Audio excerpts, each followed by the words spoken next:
Welcome back along to our YouTube channel. Thank you so much for tuning in. I'm Naledi Apani alongside Tande Gadube, and we'll just be going through who we believe were the top batsmen for each team in this year's World Cup.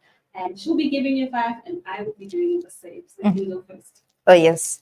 As we all know that there were several teams which didn't qualify for the semi-finals, the likes of Bangladesh, Afghanistan, Pakistan, Sri Lanka, Netherlands, and England. So I'll just run through with my only top two from each team. The batters from Bangladesh, I've got the likes of Shakib. That one is my top all-rounder batsman and bowler.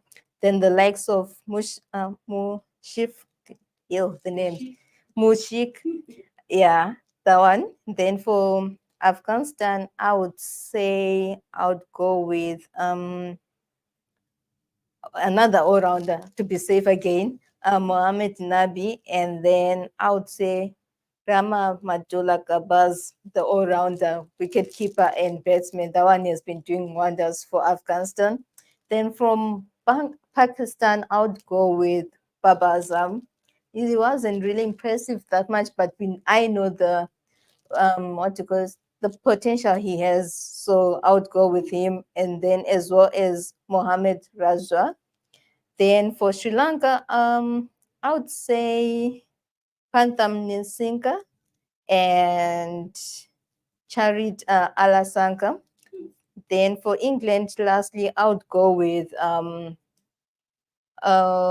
Chris Waller, but he's a bowler, but he knows how to handle that bat. And then with Josh Butler.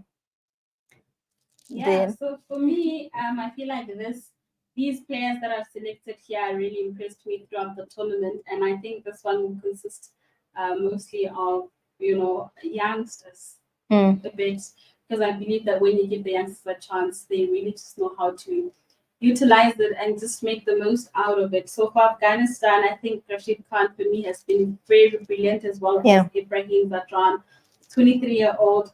I mean, then for Pakistan, Baba Azam, as well as Mohammad Rizwan, I feel like they really just carried that team throughout. Also with Baba Azam in the press conference today, ahead of their match against England, just saying that they want to fight, till the very last moment. For me, I feel like that's what the team leader really should speak like. And for me, I feel like he hasn't really come to the party as much as we have expected him to, but he's shown up when he needed to.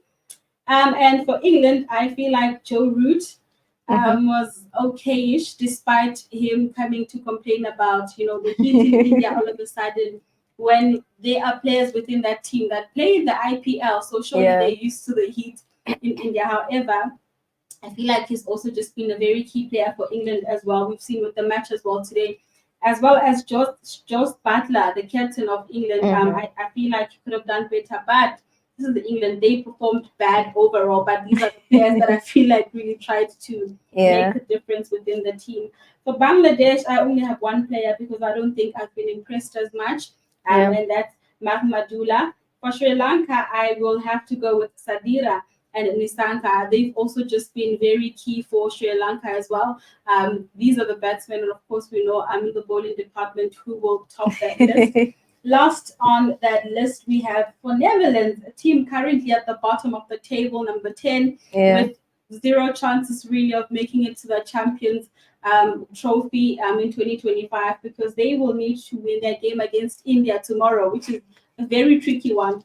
But I feel like the players that really just deserve a round of applause is Engelbrecht, as well as Last Van Beek. I feel like they really just try to keep the team together and just play for what they could play for. Yes, it's not looking too good at the bottom of the table, but I feel like these are the players that really tried to make an impact for their teams, in their teams, and we'll just see how tomorrow goes for them. So yeah, these are our top batsmen in each team